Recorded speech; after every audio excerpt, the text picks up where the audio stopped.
Hi, today I'm going to be showing you how to create some layering using your jelly plate images and how to use that in another app or two, doing some app smashing.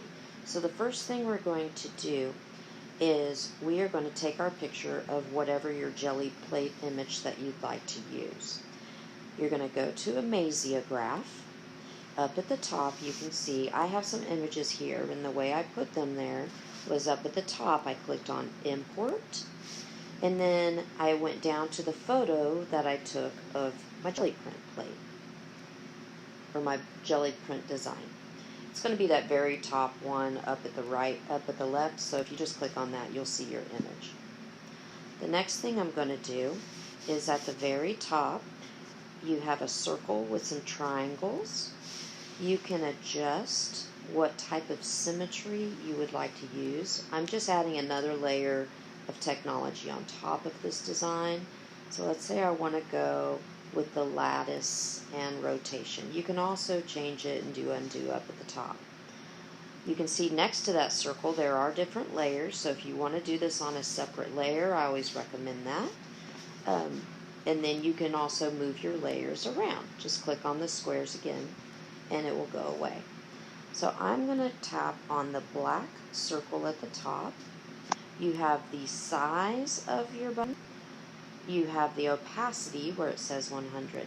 Now the great thing about that is you can see down at the bottom there's white little ovals. If you click on your oval with your finger or your Apple pencil, you're going to drag that down to a spot, and if you rub back and forth it'll go from light to dark. The great thing is you can bring in another color, holding down your finger, go back and forth, and you'll see that you're able to mix and make new colors. Looks great. So I'm going to click on that, and I am going to start drawing. Now if it's too solid, you can press undo and adjust your opacity. You can see it's a lot softer. It will not adjust after drawing, so you will have to undo. Next, I'm going to choose my size right over here. Click on my circle. I have my base colors. If I want to adjust, make a new color, remember you're going to hold it down. Come down to any of the ovals. You can also talk about tints and shades with adding white and black to your colors to make them lighter or darker. And then you can add those on there. I didn't pick my color, so I'm going to undo.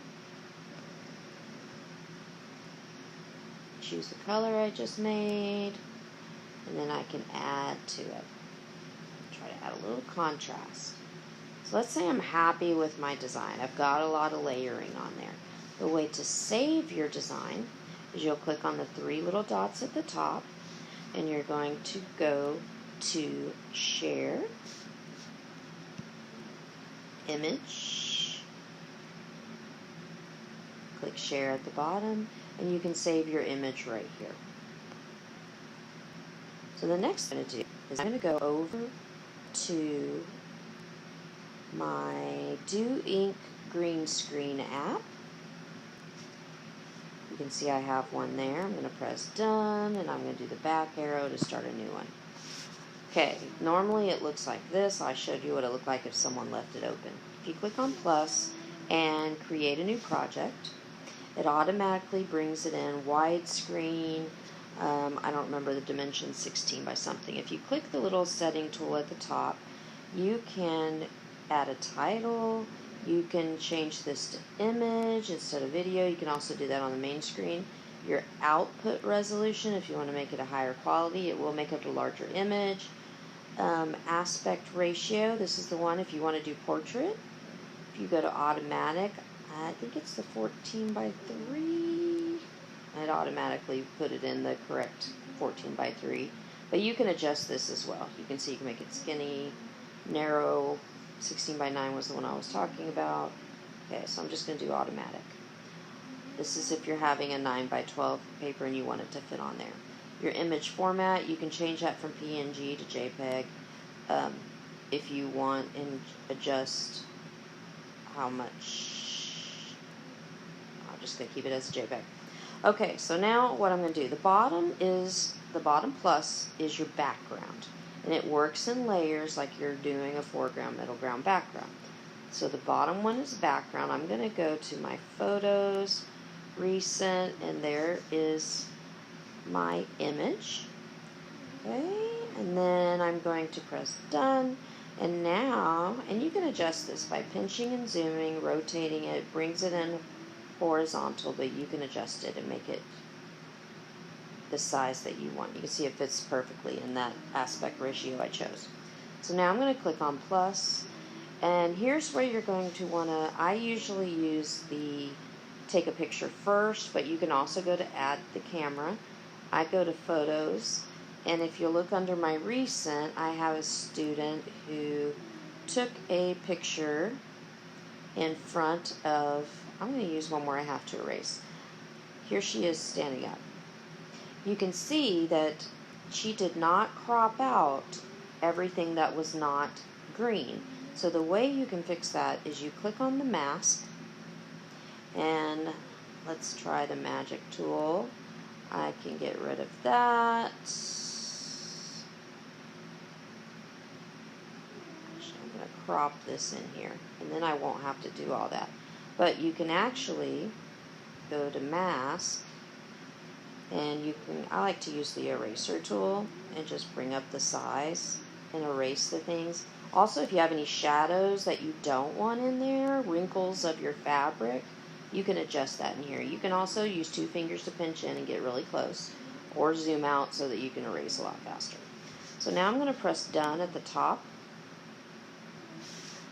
and there is my image. Now you can see in her shirt, she was wearing a green shirt that day. If you want to try to adjust that, that's where you can go to the colored circle, and you can adjust your sensitivity. Of course, it also adjusts the sensitivity in my background, so I'm probably just not going to worry about it.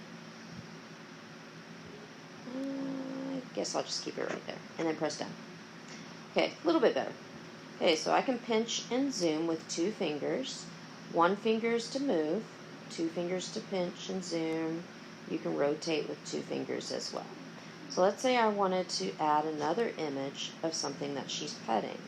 Now I did a screenshot of something online with a green screen background, but you can also just have them use a stuffed animal or something in the room, or draw their own image. So let's say I want to go back to photos, recent, and quality one that I have. Let's say she wants this bunny. No, that's not great. I'm going to undo that one. Actually, I'm going to redo that. Delete at the bottom. Recent.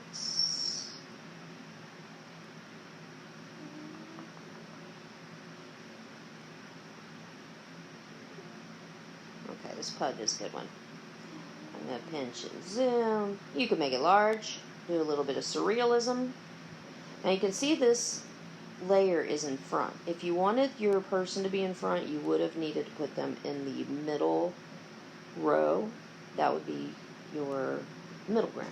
So let's say I want this giant pug in there. Make sure at the top it's on image, capture image, otherwise you're doing a video. Capture your image, and you save your image. So save image, there you go. Now if you noticed, you can airdrop there. This would be a great time for your students to airdrop to your iPad, or they can also upload to, if you're logged into your Google Drive, they can upload to Google Drive. You're already signed in, and then you would click on upload. So now this is in your Google Drive. You can print it for the students. It's also saved on their computer or their iPad as well in case there's any issues. So I hope you enjoyed this lesson. Have a great day.